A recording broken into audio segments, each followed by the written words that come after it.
Eu ia falar, já está gravando. Ah, já está gravando? Já. Então...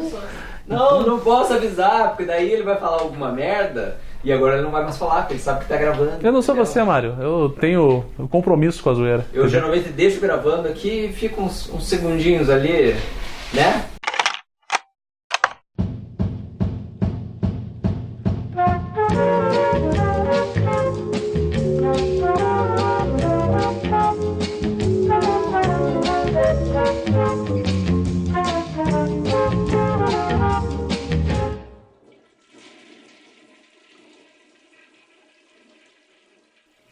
Muito bem, amiguinhos, voltamos para esse programa lindo, fantástico, maravilhoso, esse programa que parece a narração do Cid Moreira, do livro de Cantares, da sua Bíblia falada do Cid Moreira. Vá lá e escuta no podcast dos Deus Namorados. Ficou da hora. Voltamos para esse programa lindo, esse programa maravilhoso, onde você manda suas perguntas lá pelo ask.fm/crentaços. Aquelas perguntas caem aqui, neste lugar, e a gente pega elas como quem escolhe o feijão. Lembra antigamente quando a avó escolhia o feijão e tirava as pedrinhas, tirava os feijão bichado? Antes da era Temer, quando dava para comprar feijão, quando você conseguia... Bem que eu pedi uma pastilha. juntar o seu dinheiro e comprar feijão. E hoje não dá. Hoje você não consegue comprar feijão. Você tem que o quê? Você tem que comer lentilhas, por exemplo. Não dá também, né? Deve ser mais caro que feijão. Mas voltamos aqui escolhendo as perguntinhas e trazendo pra você nesse formato dessa feijoada linda, que é o vlog Na Minha Fecal Opinião. Esse presente pra vocês. Esse mimo para todos os nossos amigos. Vamos pra primeira pergunta? Bola de neve. Difícil falar sobre esse tema sem rir, primeiro de tudo. Tem coisas que são sérias para algumas pessoas. Sim. Você tá dando risada. Tô dando risada. Não, falando sério. Fala o que você realmente acha sobre a bola de neve. Cara, é difícil porque às vezes se a gente for expor o que eu penso sobre determinados assuntos, eu já falei que vários assuntos polêmicos, né? Algumas pessoas até ficaram boladas comigo e tal. Para as pessoas pararem de encher o saco e para parar com essa bobagem de ficar perguntando sobre bola de neve, eu vou falar. As pessoas me perguntam constantemente, não sei se você já percebeu, algumas vezes eu até publiquei isso já na internet, me perguntam sobre essa questão da bola de neve, o que eu acho da bola de neve, qual a minha opinião sobre isso. É muito... Sobretudo nesse momento que a gente fala tanto das startups, né, das pessoas, dos empreendedores, gente, né, que de uma hora para outra tem sucesso e tudo mais. E o Bola de Neve, assim, por mais que você discorde de mim, é um caso desse. Um livro que foi escrito por Alice Schroeder, Heather Shoulders, e conta essa história do Warren Buffett, cara que venceu a crise, a Grande Depressão de 29 nos Estados Unidos com sua conduta ética, ou seja, é uma história sobre a ética vencendo a crise, é uma história dos valores da tradicional família brasileira vencendo as potestades malignas. É isso que eu acho do Bola de Neve. Nunca li o livro, nem nunca vou ler essa merda. Vendo o último vídeo, não foi o último, né? Talvez o penúltimo. Percebi que ao falar de feminismo, você citou somente mulheres como possíveis feministas. Você não acha que homens podem ser feministas também? Pergunta do queridão Bernardo Klopfer. Bernardo, essa pergunta eu sei que eu já respondi pessoalmente pra ele lá na... Bernardo, estagiário lá na empresa onde eu trabalho, assiste os programas e depois fica falando pra chefia as merdas que eu falo na internet. Bernardo, amo você. Você pergunta se homens não podem ser feministas. Bernardo, primeiro de tudo, a pessoa mais indicada... A pessoa não, né? O grupo mais indicado para responder essas perguntas seriam as feministas, né? E não eu. O que elas acham, se pode ou não pode.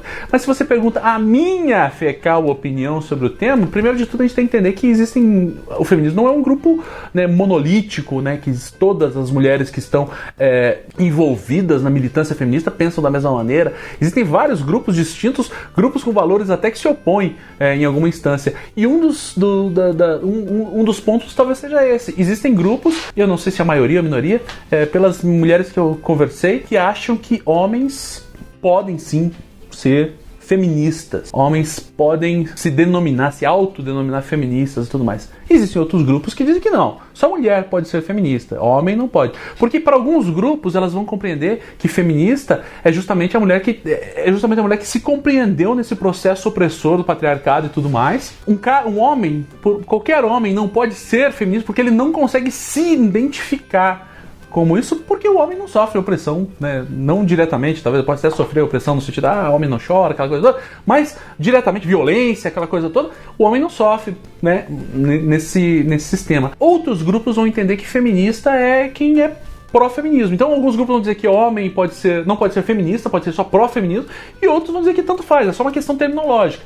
No meu ponto de vista, é justamente uma questão terminológica, seria necessário, seria talvez urgente, identificar exatamente o que cada palavra quer dizer para que não haja esse tipo de problema. Pode ser feminista? Não posso ser. Porque daí você vai esclarecer muito mais, e esse esclarecimento talvez seja até ponte para um diálogo maior.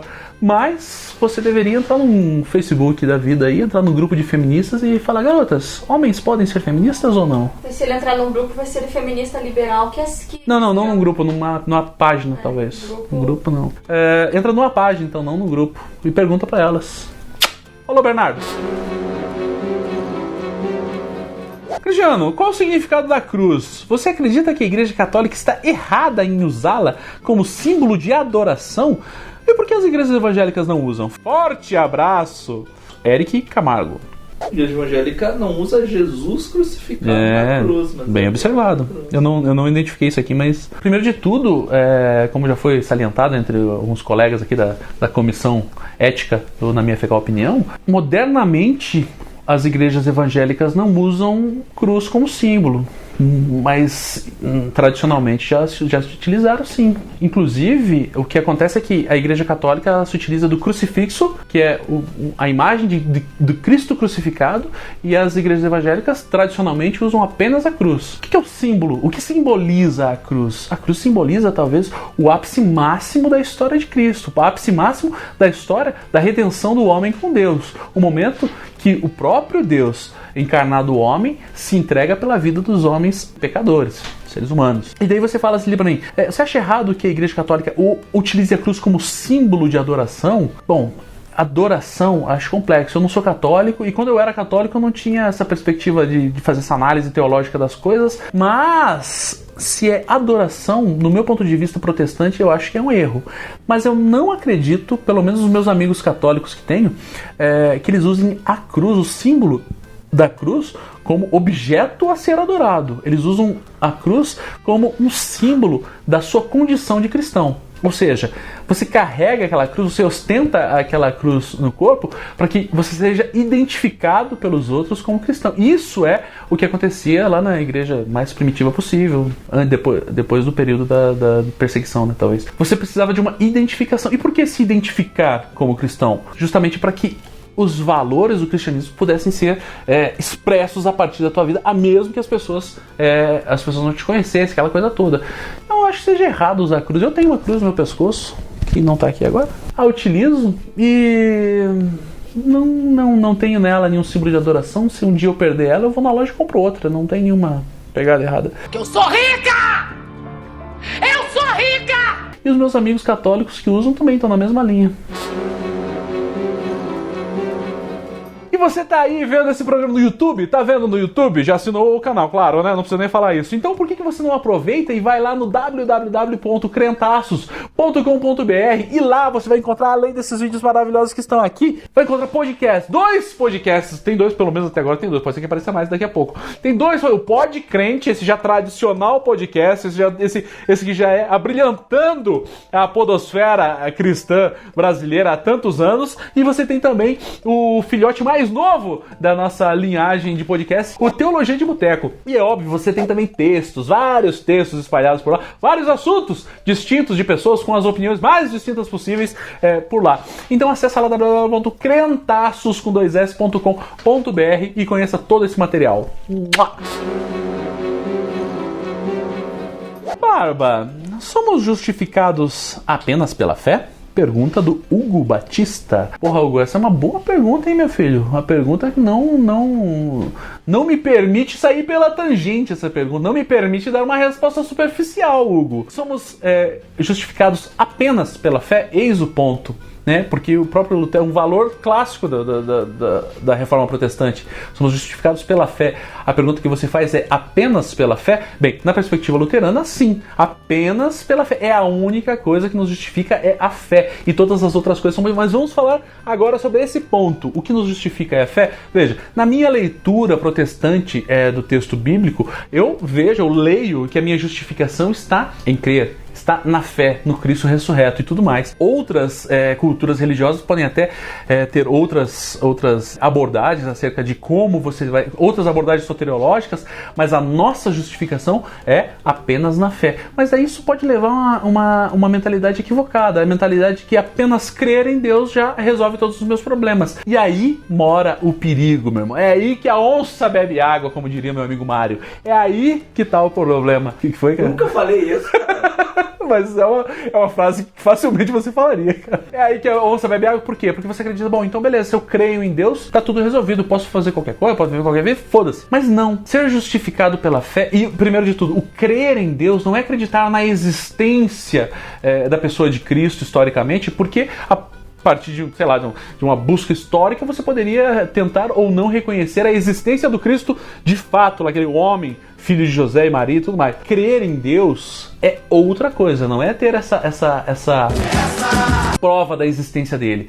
Crer em Deus é ter um compromisso de atitude com Cristo, é um compromisso de vida com Cristo. É você converter, e aí por isso que a gente fala, quando você se converte à religião, é converter os seus caminhos aos caminhos de Cristo. E é por isso que você, ao se converter, passa a ser chamado de cristão. Um cristão, um cara que imita, um cara que pisa nas pegadas de Cristo. E esse pisar nas pegadas de Cristo é motivado pela fé, e não aquela fé de apenas acreditar na existência dele, mas crer que ele é o Filho de Deus, crer que o próprio Jesus Cristo é, nele mesmo, a figura do Deus crucificado e morto por nós. Nessa figura, você tem o símbolo da empatia plena de Deus pelo povo, e nessa empatia de Deus pelo povo, você se converte olhando para Deus e falando, bom, se eu tenho que andar nas pegadas de Cristo, eu tenho que me motivar, eu tenho que viver a minha vida a partir da ótica, a partir da cosmovisão de Cristo.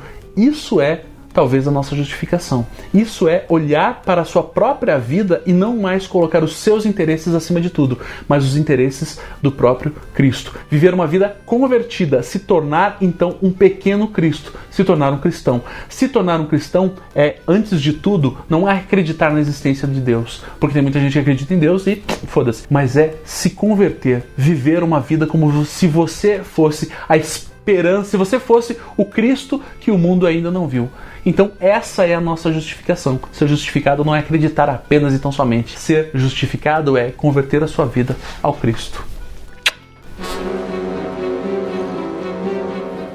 E agora aquela perguntinha maravilhosa, a pergunta fecal, a pergunta que pode fazer com que você venha até para aqui para conhecer tudo isso aqui, ó. Tudo isso. Ó, as pessoas lá em cima me olhando. Tchau, galera.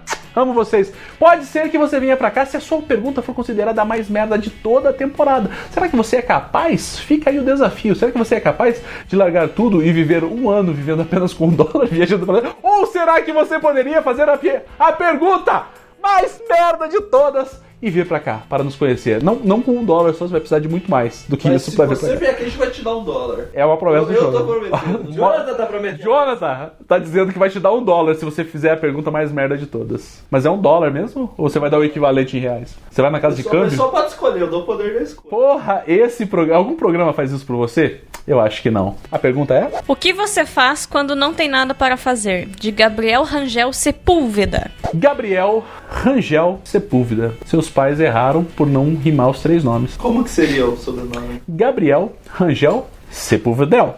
Talvez. Ou poderia ser Gabriel Rangel... Cara de pastel. Cara de pastel? Por que não? Ou Daniel Rangel... Do céu. Do céu. Gabriel Rangel... Motel. Borel. Do Borel, porra, Gabriel Rangel do Borel. Do Jorel, puta que pariu. Seria esse o nome do irmão do Jorel, Gabriel Rangel? Será que Gabriel Rangel, irmão do Jorel, do Borel, que mora num hotel... Mas vai pro céu? Mas vai pro céu, apesar do Comendo motel. pastel, porque não tem pão do céu. Comprei um pastel. Eu esqueci a pergunta já do cara de tanta merda. O que eu faço quando eu não tenho nada pra fazer? Quando eu não tenho nada, veja, nada. Quando eu não tenho nada, inverte o nada, tenho tudo ou muito. Quando eu não tenho nada pra fazer, eu faço tudo que eu devo fazer, porque eu tenho muita coisa pra fazer. Mas quando eu nada tenho para fazer, eu fico de bobeira sem fazer nada. Beijo, Rangel. Dica de livro. Tem que cantar. Não. Surpresa na dica de livro. Cadê Cristiano Machado? Não está por aqui. Expulsei. Eu tô aqui sim, tô do cantinho de castigo, mas tô. A convite do Cristiano, vim aqui fazer uma dica de livro. Não sei, ele não leu o livro, daí eu acho que ele gostou só da minha resenha, então foi por isso.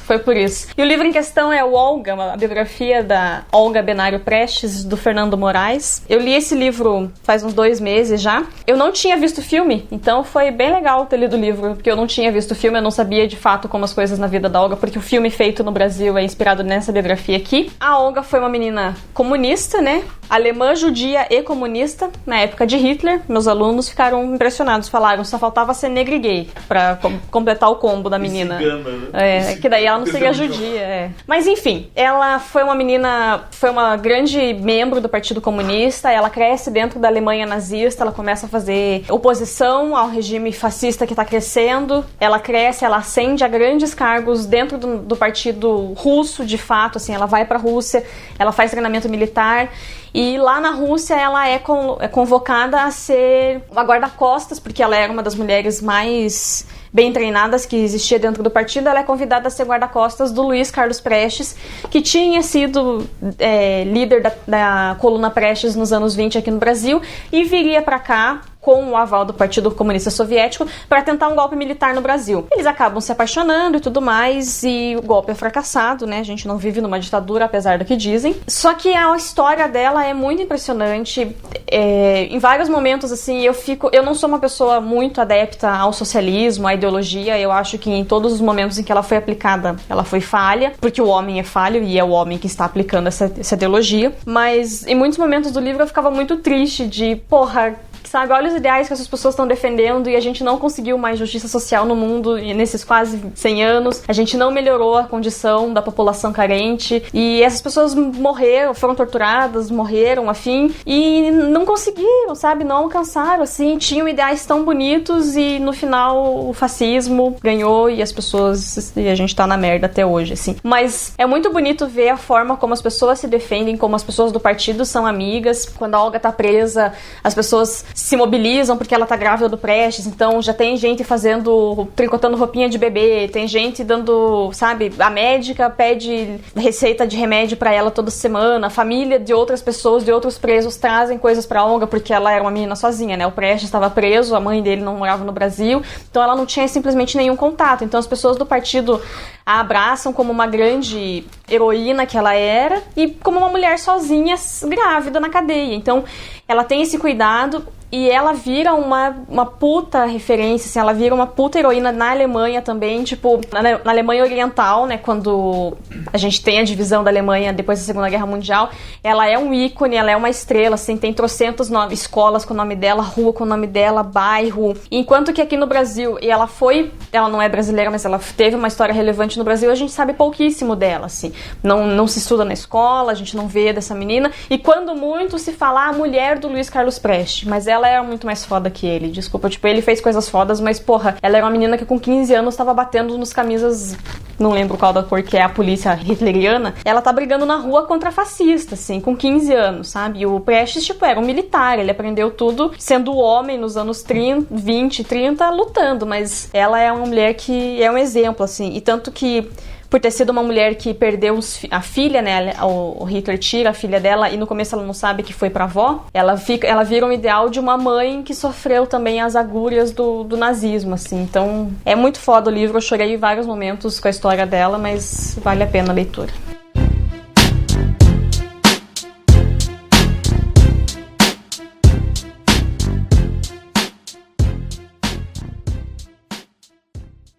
Fica sem fazer nada, você fica parado olhando pra parede, assim. E a Letícia, ela fala assim, você pode lavar a louça? Ai, graças a Deus.